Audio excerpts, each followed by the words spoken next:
thank you very much for this panel, Stadiums as a Community Hub, Unlocking Year-Round Value for Clubs, Cities, and Fans, presented by Lavella Associates. So let's welcome the panelists, Christian Petchen, Global Practice Leader, Sports Entertainment and Public Venues at Lavella Associates. Christian, welcome. Brad Bartholomew, Global Design Director, Lavella Associates.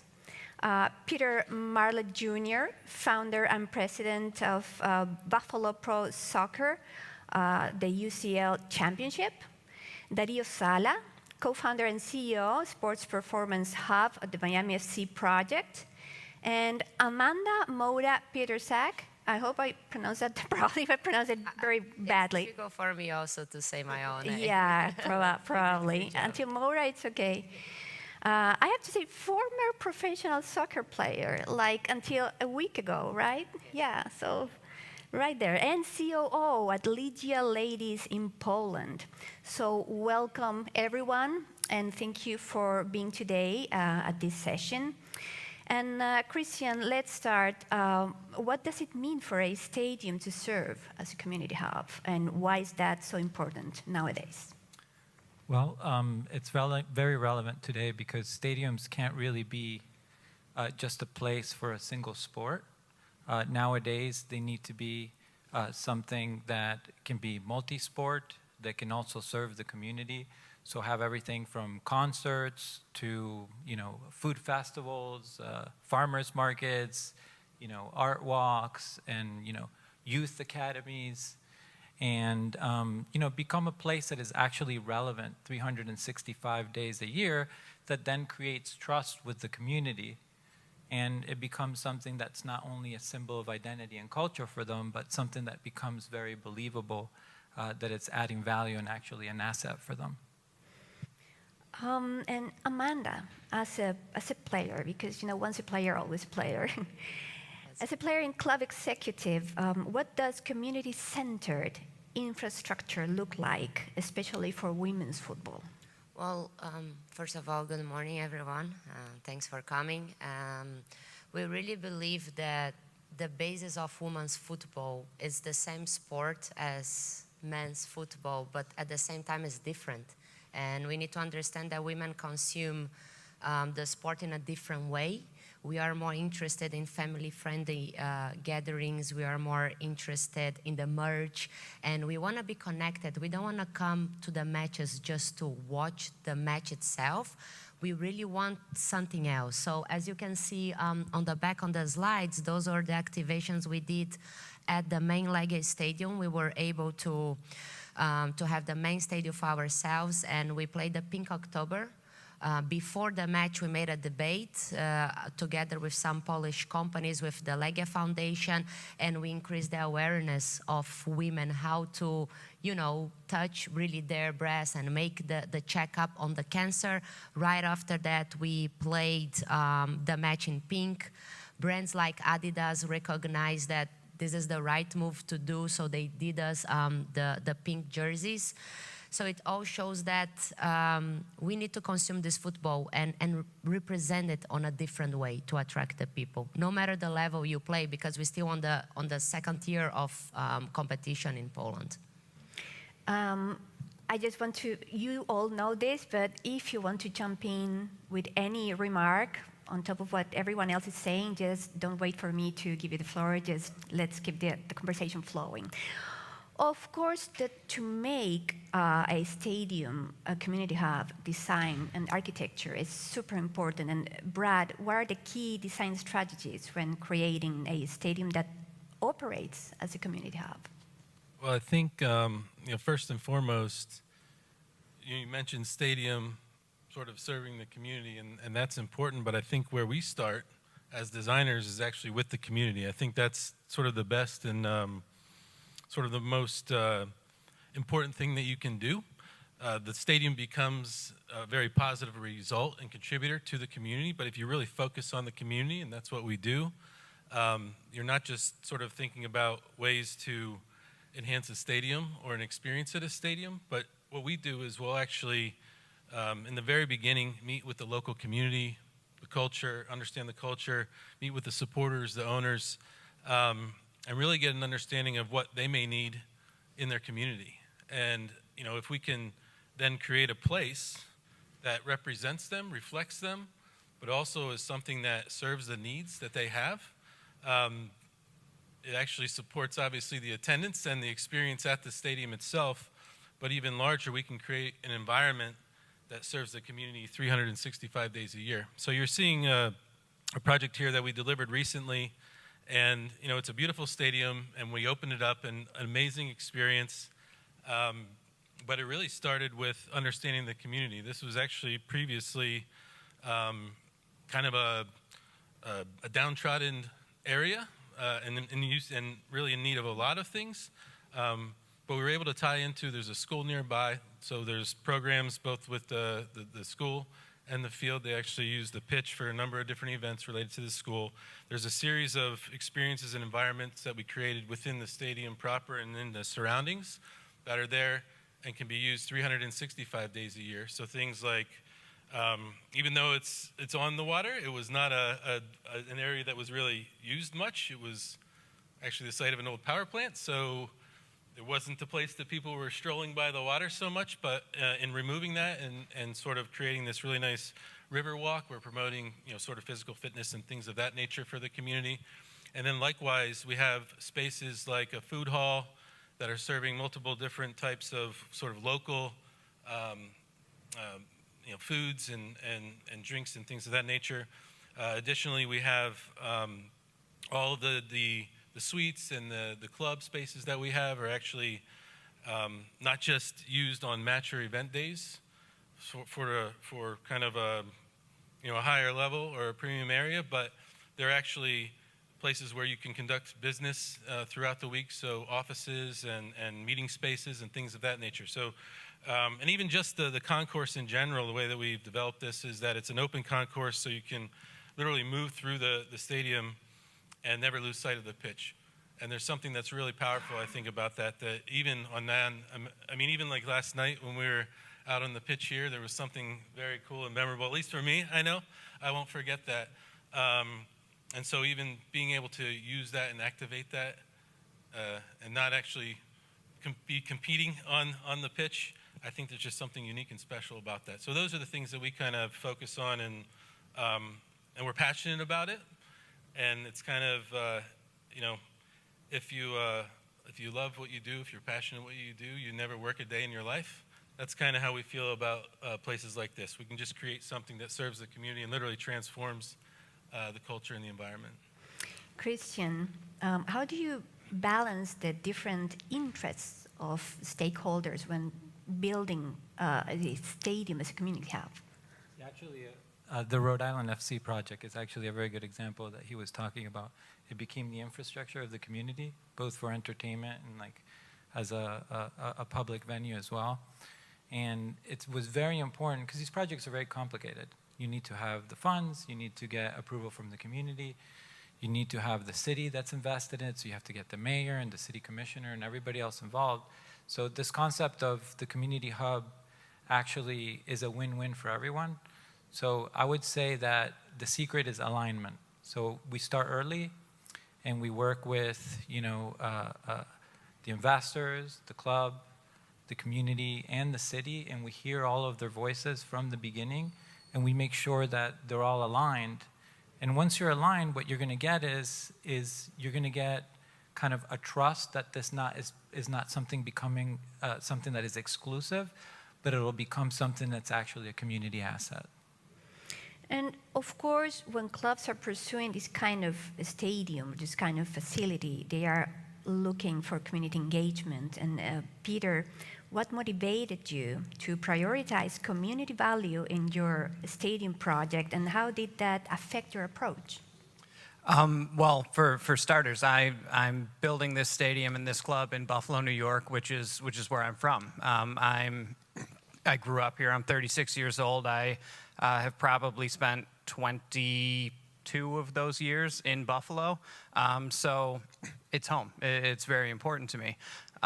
Also, a little background on the city of Buffalo. Back in the early 1900s, late 1800s, it was one of the wealthiest cities in America, and it has been on a pretty consistent economic and population decline for 100 years or so. And very recently, due to increased immigration and some entrepreneurial investment and spirit in the city, that population growth has started to come back. And it is coming back in a way that's made this population more diverse, more international, and younger. And a football club, it's a phenomenal sports town. We have the Buffalo Bills in NFL. We have the Buffalo Sabres in the National Hockey League. And it's great, but this new population that is coming to Buffalo, frankly, football is the sport that speaks to them. So there's this gap right now, and the market is perfect for us to fill it.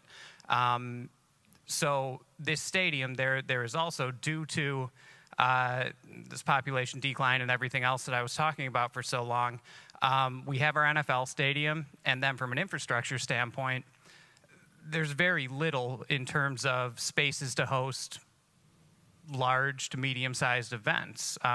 There's, a gap between a capacity of about 5,000 up to our NFL stadium, which is 70,000, 80,000, and there are a lot of events, a lot of acts, a lot of sports, whatever it may be, that certainly need more than 5,000, but are never going to fill an NFL stadium. And we can come in and fill that gap. So there's so much community need that this football club and this stadium can fill. And then also when we talk about building a community-centric stadium, again, I'm from Buffalo. I grew up there. My investors are primarily from Buffalo and grew up there. But we can't assume that our feelings on what the city needs in a stadium and a club echo everybody's. So we have been, over the past year, getting out into the community, and as everyone who has spoken so far has mentioned, getting that feedback and hearing what they want. So it is influencing every decision that we make. And yeah, there's a need for the club. There's a need for a stadium of this size. And then we got out into the community and figured out what they believed needed to be here. And now that's what we're building with Labella. Now about infrastructure and impact, Dario, how is a sports performance hub designed to provide long-term value to the community beyond just the professional use? Good morning, everyone. Thank you for being here. But I thought in the beginning it was friends and family, but thank you. Thank you for being here and be interested in what we're doing and what we're sharing here today. In terms of our project, Sport Performance Hub is kind of unique. It's a rare combination of a professional team, residential programs, and a sport and entertainment district.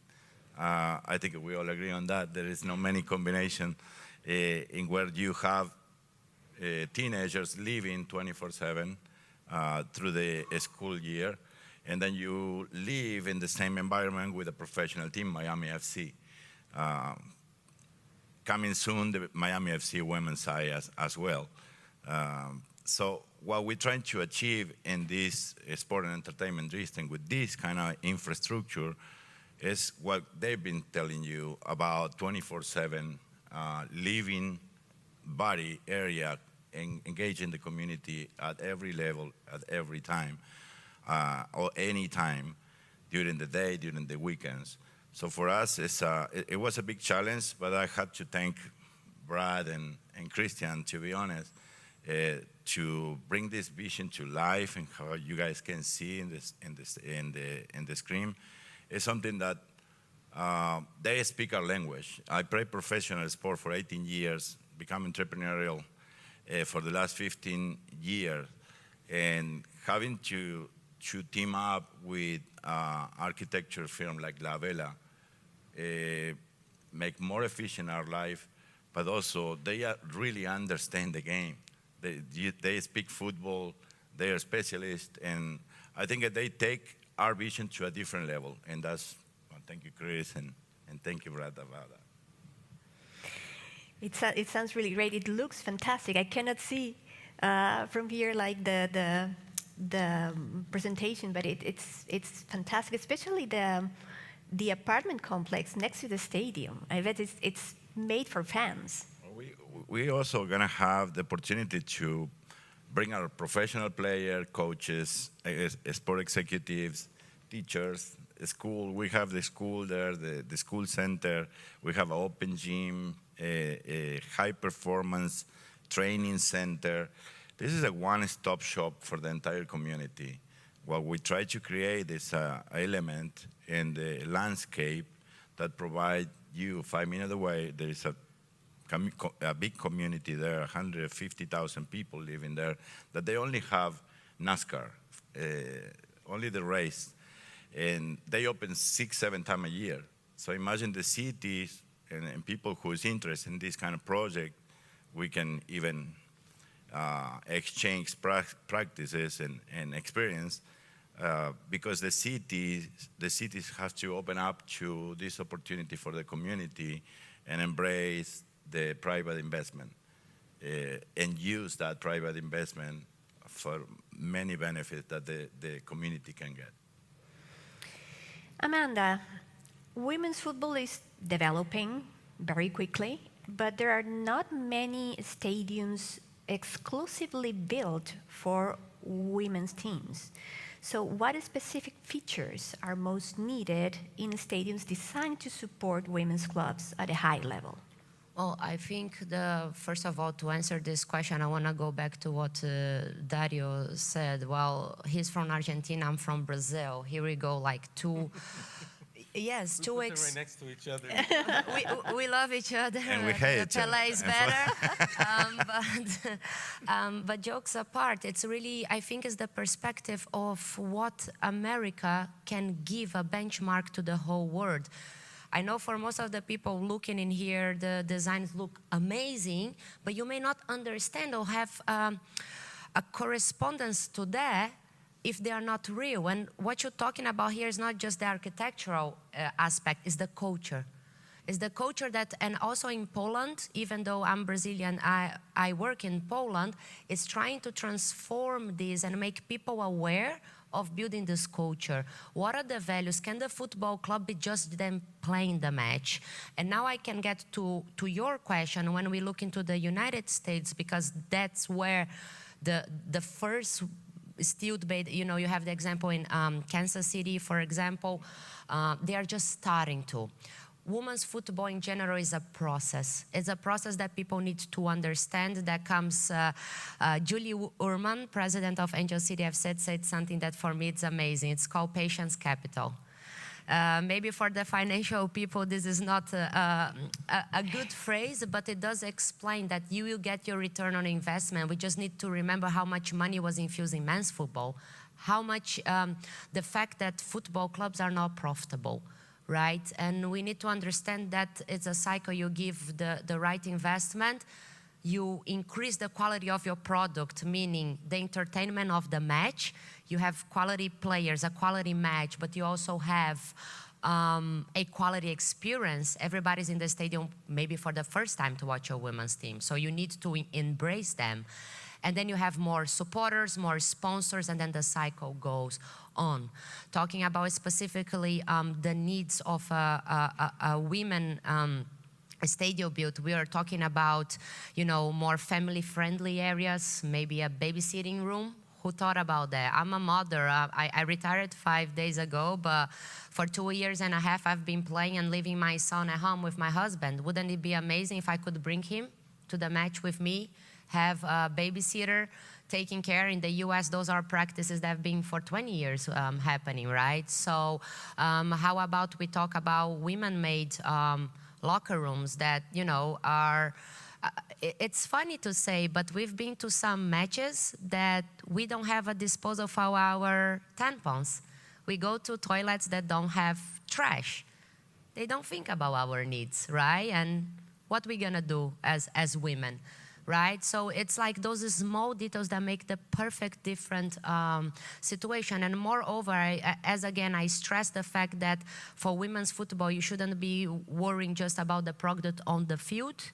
you should be worrying about also what you offer before the match and after the match. We love a party. We would love to have a meet and greet with the players after the match, stay on with our sponsors. Right? I see the ladies like, yeah, she got it. So that's the vibe that we are looking to. Maybe a DJ, right? It's a different. We don't go to the stadium to eat hot dog and drink beer. We go for the stadium for maybe a cup of champagne and nice merch, like talk to your friends. Maybe we'll do our nails in the stadium, you know? That's, I think, how you like embrace women. I know it's funny, but it's real. It's how we consume the sport, so.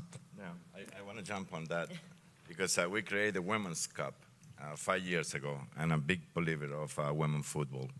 And I've been advocating and changing the structure and crashes against the system for many times and talking to a sponsor and changing the mentality and not just go behind the message. It's women need to be treated equal, just no difference, no difference, not even have a particular type of a sponsor, particular. They have to be massive because in England there are stats that people here will go crazy about if it happened in football, in men's football. But it's happening right now in women's football. They double up attendance, sponsorship, viewers, every year. It's a vertical what's going on, how they grow. And they still thinking 10 years back. They make this separation, okay, this is only for the market of women food. No. It has to be massive, open up. Not just the difference, right? But also embrace those different, but put it with the massive audience. Yeah, you know, for example, last year I was in Sevilla, Sánchez Pizjuán. You know, I've been going to the stadiums and football for 35 years or so, and I see more families and families, young couples with babies and strollers. How, you know, it's such a complication for them to go up in the stands with the strollers and everything. I was thinking, this is just not designed. Of course, it's fair enough that Sánchez Pizjuán it's an old, basic stadium. They need to renovate it and all. But I was thinking, the next generation, the present generation of football fans need something else beyond mothers, beyond women. It's the family too. So, but in this case of women's facilities, Christian, what are the must-haves in purpose-built women's stadiums to ensure that they serve both athletes and the broader community? So Amanda said it better. She said it all. But yeah, I think that the magic word is purpose-built. I think that we need to listen and pay attention and see what women need. Let's talk to them. And I think we're doing many projects for women's sports, and you know, it always comes up. We can't just go to a men's facility and shrink it or change it. It needs to be something that's purpose-built. If we do have, and there's many stadiums coming up that are both for men and women, well, guess what? They need to have their own facilities. It's not shared facilities. We make the locker rooms that are purpose-built for women. We make the training facilities purpose-built for women. We make, you know, physical therapy purpose-built for women. And you know, and the list goes on. Obviously, you know, daycare centers, lactation rooms, many things that are different than what it is for men, and you need to do it purpose-built for them. Another thing that we find is very, very interesting and exciting, and that people don't think about, is that the aspirations and kind of what you're communicating out to the community with an actual building and stadium that is purpose-built for the women's team is actually huge. We have these amazing, you know, superheroes like Amanda, these warriors that are actually an example to the community. And you have, you know, young boys and young women that are going to the stadium and watching these warriors and seeing how incredibly well they play. And the whole facade of the building, for example, will do with LEDs that you can change colors for Pink Day, and maybe they're communicating something that has to do with the values that they have. And we have, you know, digital supports within the buildings and not just graphics that can have promotions and advertisements that, guess what, for women, because their audience is different. You have many more women that are going to the women's game. You have families that are going with the kids. We're creating family areas that maybe there isn't drinking. We worry much more about access and security to the stadium, which is something that is highly valued, how it connects to public transportation. All of these things that really should be for all stadiums, but become even more important. We are even doing more things that have to do with sustainability, even making greener buildings for the women's stadiums, because it's something that is part of the values as well. We talk more about diversity and things like that because it is part of the values of the women's athletes as well. But definitely, let's listen to what they have to say and see what their needs are, and obviously build a knowledge base based from a technical point of view all the way to what we need to communicate, and all these amazing commercial opportunities for revenue, as we know in fashion and everything else, that there are towards this market.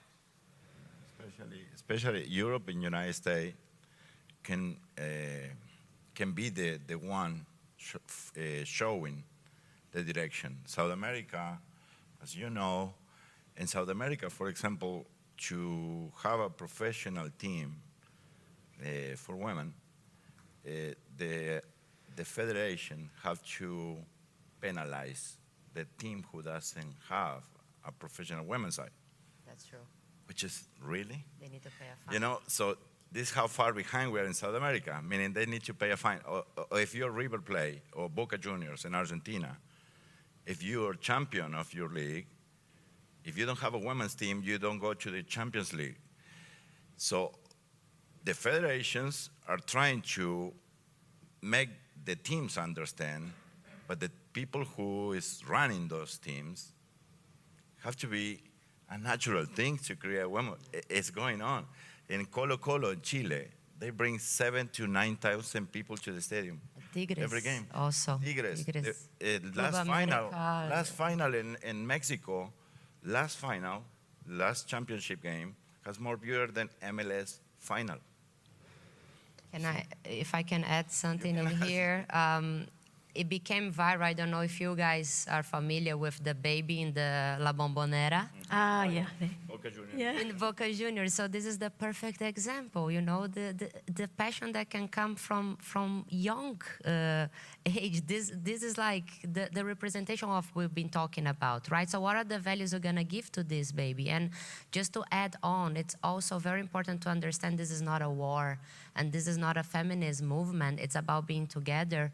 As Dario said, it's about also, on a note what Christian said, our biggest supporters are 12-year-old boys. They are our fan club called Legia Ladies Fanatics. So they come to every match and they want to do stickers and they want to do the flags. Boys, not girls, So you need to understand that it really not that we are just targeting and we are going to be excluding men. No, we have 50% audience coming to our matches, but it's just like how to make this experience good for everyone. Peter, I want to go back to you and ask you, about community engagement and how important it is to get everyone involved when you go, to make such a big project. Like, what kind of feedback or challenges have you faced from the public or the city or authorities during the planning? So from the public, this was largely very well received, as you can imagine. It is a new professional sports club in a city that is obsessed with professional sports. But at the same time, it is a skeptical city. It's a skeptical population. It is a population that for most of their lives have heard about projects starting and big projects being attempted, and then for whatever reason not coming to completion. So it was very important to me that from day one they were seeing me, seeing my background, which has been very successful in the league that we are bringing to Buffalo, and seeing my investors and seeing the people that were consulting for us and hiring a firm like Labella that is nationally and globally recognized. It was very important to get in front of our local population as often as possible and as strongly as possible, but also in a very engaging way. So one thing that we started from day one, so we announced this club in March of 2023. And one of the first things that we did was start what we're calling our community town halls. And those are, we go to a different bar, or it's actually, I think it's entirely been bars, but maybe we'll branch out from that, but bars work for us. We go to a different bar once a month, and I sit up on a stage like this or sit up on a bar like that, and we buy everyone's first beer or whatever they want to drink. And it's just an hour long of me giving an update, and then me giving an update for 2 minutes, and then just an open conversation with the community who chooses to show up. We've had, hundreds in attendance at each one of those. They've gone phenomenally well, and it has allowed the community to really feel that they are getting buy-in into this project and that they are influencing the design of our stadium, Listen, this is a startup club. Right now we're operating under the corporate entity name Buffalo Pro Soccer, which is terrible. This isn't a club name. We have to do our branding still, everything ground up. And by getting out in front of the community and engaging in this very organic, real connected way, they feel and they are truly getting to influence everything that we do. That has allowed us to get significant community buy-in. It has shown our elected officials, our mayor, our other elected politicians that this is a project they need to support because it has the community support. When it was first announced, everyone was, and I'm talking elected officials, everyone was very excited in those first meetings, or prior to the announcement, everyone was very excited. But also before they signed their name to it or gave a public statement, they wanted to make sure that the community was behind it. And now, we, our mayor, every other major elected official in the city and region has put their full support behind it because they've seen this is a winning project for them too, if we do this the right way like we have been. So there were challenges overcoming a skeptical market, but by getting out into the community and engaging with them from day one, we overcame those pretty quickly, honestly. You mentioned skepticism, and I want to ask Brad, how can stadiums overcome skepticism and prove that they are assets for their entire community? Well, I think we've been talking about that quite a bit already, and even kind of my earlier comments related to it, kind of thinking about the community at the really onset of what we're doing, certainly is where we start. But I think the other thing that we do a lot is, obviously the constant community engagement, but we can, even as you're seeing with some of the things behind me, bring it to life. So it's not just a dream in somebody's mind, or it's not just, in general, I think, people can be skeptical. That's kind of where they start from. And sometimes it's, I need to see it to believe it. And so I think, for us, because we kind of understand what goes into making a facility like this, and we root it in the community and the local environment, those are kind of baselines, and then we can kind of take our experience as architects and designers, more on a technical side, if you will, and create some of these really amazing images and fly-throughs and things that really begin to bring it to life. And then I think that's something that they can use to help sell the dream, if you will. And that, I think, really helps with kind of tempering that skepticism. I thought you wanted to add something, taking the microphone. But I wanted to ask you, Christian, also, do you have in mind like an example of a stadium, whether it's from a high elite level club in the world, or if it's from a local small club that really it's an example of a community hub that, this is it. This is what we're after. I think that the project that we're doing with Darío, the Sports Performance Hub, is a very good example. you know, it's a difficult question to answer because if you're doing a community hub and it's what we call human-centered design, you literally start with the community, with the fans, with everything that surrounds it, and then you design back. So what does that mean is that every single project is going to be completely different. But I can give you an example. An example, for example, in SPH, it's in an area which is Homestead, which is the last kind of frontier in South Florida, right before the Keys. It was an area that was highly agricultural, and Miami grew, and now there's lots of housing there, but there's not much to do. There's not a lot of infrastructure. There was an area that they wanted to create a park, which is just dirt. There's not much there. They've drawn some lines for fields where like youth tournaments go and play there.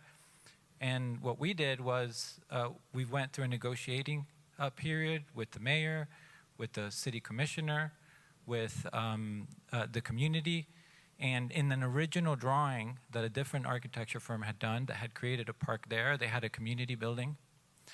And what we said was, well, let's do a stadium. The west side of the building, which has most of the hospitality, the pitch clubs, the club lounge, the terraces, all of those can be your community building, and you're going to have access and be able to have your public forums, and it can become places for, you know, events that you have within your community. You can have, you know, all these things that your community building was going to have on steroids, like incredibly well designed, you know, the latest and greatest of everything. It's like being in a, you know, 5-star hotel, and this is for your community. Another thing we're doing is that we're creating the park, and we're making this beautiful park with white oaks and paths and the river walk and everything else, financed by the team. And then they have a training academy, as Dario mentioned, and the training academy needs, you know, 12, 13 fields, soccer and football and rugby and lacrosse and tennis courts and paddle and everything you can imagine. And they're saying, well, you know, the academy, we only need them until 5:30. So why don't we create an app that anybody in the community, and then all these leagues and camps and coaches that have, you know, are basically providing these services now have world-class infrastructure that they can go on their phone, on their app, and book after hours, after 5:30, or Saturdays or Sundays, and use those fields that are being maintained and operated by SPH. Now, in turn, they're giving them the land, you know, so there is, it's a partnership. It's a P3, it's a partnership between the government and private entities and investors. You know, when Dario and when we were interviewed and we talked, you know, we could see it was a vocational thing. He had been a coach. He had coached professional teams, kids team. He's a mentor and that's why they're doing it. They're not just doing it for money. Obviously, it needs to revenue, and we need to design it in a way that's going to revenue so it's sustainable in time. Otherwise, it's not going to exist, and it's going to be bad for everybody. But it was very clear to everybody that this is a community asset, and it wasn't just talk. They walked the walk. And I think that's a very good example, and there's many good examples of projects like that. And when that happens, they become sustainable, and they become an example for other cities to point their fingers at, and they say, hey, you know, guess what? Look at the economic impact that this was a catalyst for the community, which was good for us as a city because they pay taxes, and it was good for the community because they have an infrastructure, and it was great for the investors in the club as well. And they can bring their team, which in his case is Miami FC, but they can also have their academy that brings the youth up, and then maybe can look at that stadium and say, we can be one of those pros, and I'm sure there's going to be some of the academy people that are going to go into Miami FC, and now they have an aspirational. They have a coliseum where they see the Warriors that they can become afterwards. And obviously, they're bringing a women's team as well. So that will be very similar, and you'll have that dual purpose. And Chris, what Peter mentioned about elected official and mayor, city manager, they have a winning project in hand. They were skeptical. In our case, they were against. Not skeptical. We have the mayor publicly saying, we don't want this project here. We don't. And the economic development of the city department, the Air Force, we have a year of full obstacles until they understand this is a winning project and we're not going anywhere. We're determined to do it. And they understand what Christian said.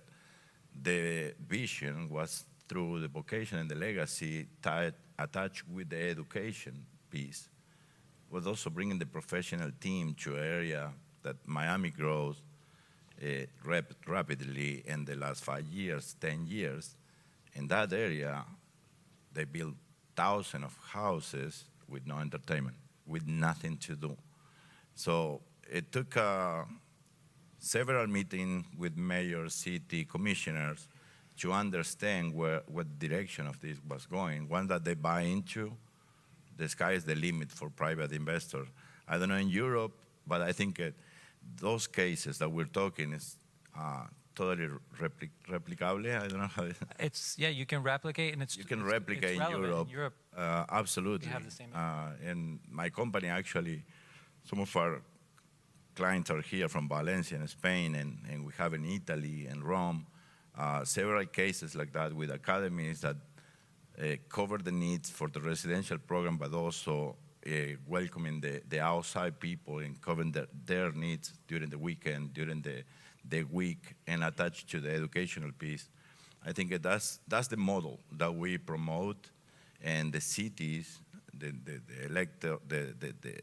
politicians, once that you have the people and the knowledge, the team, like you said, consulting teams, La Vela, other consulting team for us was the legal firm, the lobbyist. I think putting together a very professional team attached to the vision, it can be replicable here in Europe as well. Just like that, we are into the last 5 minutes of our panel. So I would like to ask you all, just final thoughts. In one sentence, let's start with Brad. What advice would you give to any club or city building a stadium intended to serve the broader community? I'm a designer, so one sentence is a trick question. However, I would distill it down to think beyond now, think beyond the spectacle and the icon, and instead focus on creating community. That's what it's all about. Amanda. Oh, right away like that. So I'll joke too, as a football player, my sentence is, we'll do everything to win the 3 points. No, I'm joking. I think it's about giving back. It's engaging the people in the process, because not everyone has the privilege to be on the pitch. Interesting. In our case, it was pretty much giving back. This is how we create our community hub, our sport performance hub, giving back to the community. And we always have the phrase of with the values from the past and open to the technologies and using the technology of the future. I think this is the key for us. Peter? Yeah, for us, it would be authentically engage with the community. We have a group of consultants and experts, and I've done this for years all over the world. But if we're going to build a true community asset, we can't assume that we just know what's best. We need to engage with the community in an authentic way and really build on what they give us, because it's for them at the end of it. I would say start with purpose, not capacity. Fantastic. One sentence. Yeah, that's great. We have, we have still, More of a philosophical thing than, Yeah. than a designer. yeah, we have 2 more minutes. If any of you want to ask a question, please, that's the opportunity. Otherwise, maybe I will ask a final question, but questions? Okay. Oh. You pass that? Yeah. You can hear you. Yeah.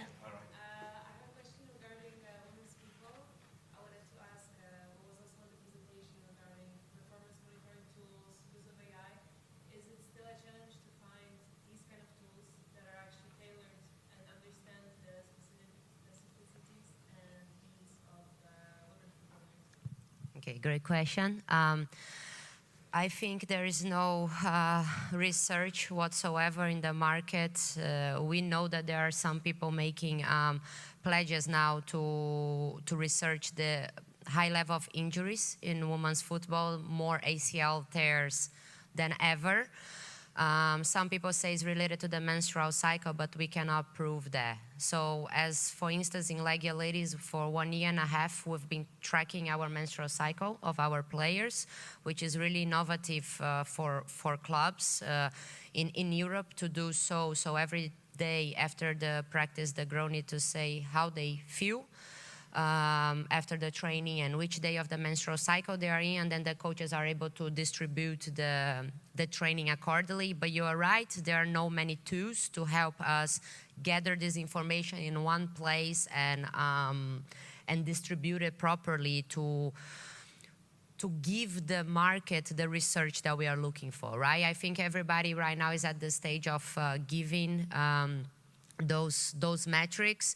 We do use a GPS tracking in every training and matches, and that gives us what everybody pretty much know, the performance part of it, which is really important. But then we have a separation of the medical, the fitness, and the menstrual cycle health. It would be great to have one platform to have everything in one place. I would like to add something as well. So I've been heavily involved with AI for the past 9 years, so it's something I understand quite well. My answer is the technology is here for sure. So we have computer vision, we can track. We have devices that you can put on the body and GPS that can also track. And the machine learning and AI is very good at determining these things. The issue we have now is that we don't have the big data around it. So let's say today we attach on every single female athlete a device and we're scanning with computer vision, and then we see when there's an ACL injury, the machine will be very good at determining the reason or what was happening or what is it correlated to. So I think that it will happen soon. We just need to gather all the data to start associating and making those correlations, where then we can go back and say, well, if we don't do this or if we do that, it actually helps and it's going to reduce the amount of injuries.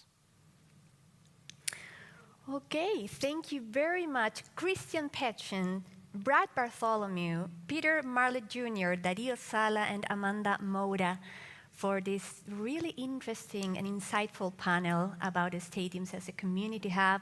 Lavella Associates, thank you very much. A round of applause, please, for our panelists.